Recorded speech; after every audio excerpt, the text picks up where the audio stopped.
So great news last night. The Senate passed legislation presented by the House of Representatives to fund the Ukraine war. Such an important thing. These people were dying on the vine over there. But really the hero of this story is not the Senate.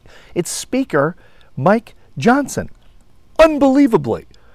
Now, let me say this up front. I don't agree with almost anything this guy says. Mike Johnson is a guy that believes the earth is 6,000 years old. Not 14.5 billion years old like it actually is. He believes that Noah actually put these animals by twos in the ark. He doesn't know that's a fable. He thinks that's a real story, like Noah actually built this ark. And it's unbelievable. 2 heartbeats away from the president. That said, he went up against his far-right extremists in the House. I was there last week. I was in the gallery 20 feet away from Mike Johnson watching him lobby all these congressmen, and they were all over him. And he's a little tiny guy. He must be 5'5", 5'6". He can't weigh more than 130 pounds. He's a little tiny guy, and he's up against these big, tall congressmen, and he looked like a little dwarf. But he fought it. Good for him, because he's going to save lives all over. Here's the biggest thing about this. Geopolitical warfare is nonlinear, and most people really don't understand that. I don't know if Johnson does or not, but whatever he did, I mean, wherever he summoned the courage to pass this bill and risk his speakership. Now, wackos like Marjorie Taylor Greene and Matt Gaetz and these far-right extremist liars are going to try to push him out, of course, and he knew that. And that's why it took courage and mental toughness to do what he did. So good for Mike Johnson. Is he a war hero? I think he is, because he's going to save lives at a level in Ukraine right off the bat. In the linear sense, who knows, thousands of lives. But in the nonlinear sense, and that's how geopolitical warfare, it really what it comes down to. It's nonlinear by nature, because if Ukraine falls, and without this money, they most likely, according to experts, would have fallen by the end of the year.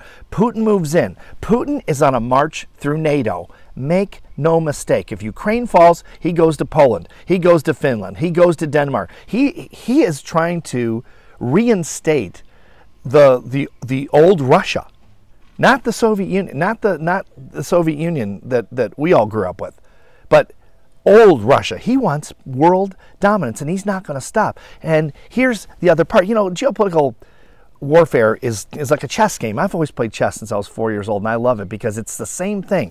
Every move in a chess game has consequences, even though most people don't really understand that. Every pawn, even moving a pawn just one space in the opening of a chess game, has a consequence to it. And most people, I don't think, look nonlinear, especially when it comes to geopolitical warfare. Here's what happens. Ukraine falls, Putin moves in, he starts to go all over. Let's say somehow Trump wins the election. It's possible. I hope it doesn't happen, but it's possible. Well, Trump is going to defund NATO. He's going to pull out of NATO. What does that do? Well, that puts Putin all over NATO. He'll take over. He'll march through those countries, like Sherman marched through Georgia.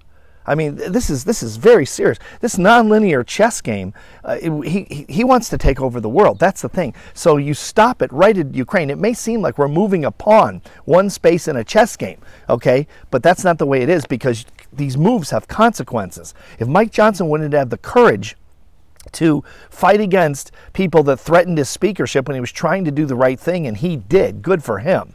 Good for being mentally tough, little Mike Johnson. And I don't mean that in a put down way. He's just a little guy. He just looked like he was being overwhelmed when I was watching him in the gallery last week, because he just looked. They were not too happy with him. Some of his far right people, and again, they're threatening to take his speakership because he did the right thing. You can't do the right thing anymore with the far right. If you do the right thing, they punish you. It's crazy. But the impact of this makes Mike Johnson, in my opinion, a war hero, because make no mistake, if Putin takes over Ukraine, Trump gets in and pulls out of NATO, it's game over. And I don't have any kids, and I don't have any grandkids, of course, as a result. But a lot of you do, and if Putin goes into NATO countries, eventually your kids and your grandkids will be sent over there to fight for freedom, for democracy, because we will have to, or they will come here. Make no mistake, this chess game is much more complex than people think. Every move has consequences. Good for Mike Johnson. In my eyes, he's a war hero.